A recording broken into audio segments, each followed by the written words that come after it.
Welcome to Viji's quick kitchen. இன்றைக்கி நம்ம வீடியோவில் நிலக்கடலை பருப்பி எப்படி செய்யலாங்கிறத பார்க்கலாம். இதுக்கு பச்சை வேர்க்கடலையே நான் முதல்ல வறுத்துக்கிறேன். நீங்களும் பச்சை வேர்க்கடலையே வாங்கி வறுத்துக்கலாம், இல்லைன்னா வறுத்த கடலையே வாங்கி யூஸ் பண்ணிக்கலாம்.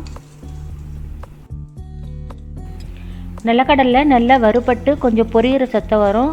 அந்த சமயத்தில் நம்ம எடுத்து கொட்டிக்கலாம். கொட்டி நல்லா ஆற விட்டுருங்க. கடலை நல்லா ஆறுனதும் கையால் நல்லா பிசைஞ்சு விட்டுக்கோங்க. அந்த மாதிரி பிசைகிறப்போ உங்களுக்கு கடலையும் நல்லா உடையும், தோலும் நல்லா எடுத்துகிட்டு வந்துடும். அதுக்கப்புறம் புடைச்சி ரிமூவ் பண்ணிக்கோங்க, தோலெல்லாம் எடுத்துக்கோங்க. இப்போது நம்ம கடலை மிட்டாய் செய்ய ஆரம்பிச்சிடலாம்.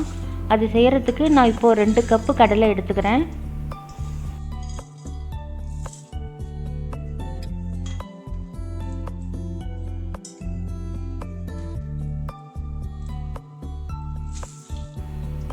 அடுத்து வெள்ளைப்பாகு ரெடி பண்ணுறதுக்காக 2 கப்பு நிலக்கடலைக்கு நான் 2 கப்பு வெல்லம் எடுத்துருக்கிறேன்.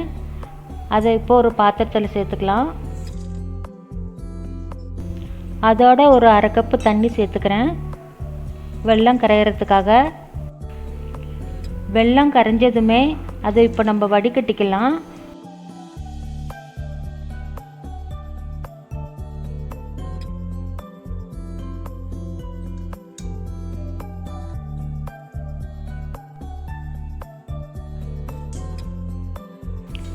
வடிகட்டின வெல்லத்தை திரும்பவும் பாத்திரத்தில் சேர்த்து கொதிக்க விட்டுக்கலாம்.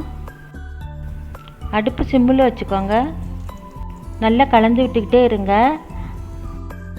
இப்போது பாவு பதம் வந்ததான்னு தெரிஞ்சுக்கிறதுக்காக ஒரு தட்டில் தண்ணி ஊற்றி அதில் ஊற்றி பார்க்கலாம்.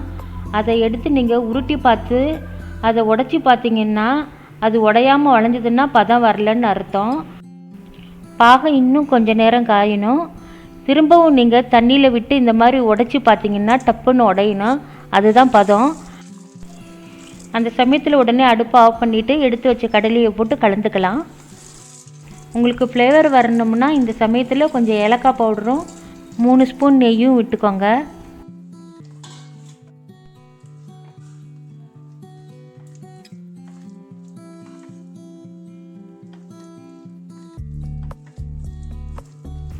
நல்லா மிக்ஸ் ஆனதும் நெய் தடவின தட்டில் எடுத்து இதை கொட்டிக்கலாம். கொட்டி நல்லா பரப்பி விடணும். ஒரு ஸ்பூனோட பின்பகுதியில் நல்லா அழுத்தி விட்டிங்கன்னா ஈவனாக நல்லா பரவி வரும். கொஞ்சம் சூடு ஆறுனதுமே நீங்கள் ஸ்லைஸ் போட ஆரம்பிச்சிடுங்க. நல்ல சூடு ஆறுனதுன்னா இறுகிக்கும், அதனால் கொஞ்சம் சூடாக இருக்கிற போது ஸ்லைஸ் போட்டுருங்க.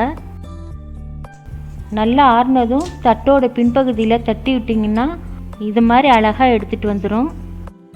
இப்போது கடலை மிட்டாயை உடச்சி பார்த்திங்கன்னா நல்ல கிறிஸ்பினஸ் தெரியும். கடலை மிட்டாய் ப்ராசஸில் பாகோட பதம் தான் ரொம்ப முக்கியம்.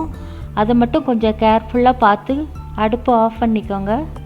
உங்களுக்கு இந்த ரெசிபி பிடிச்சிருக்குன்னு நினைக்கிறேன்.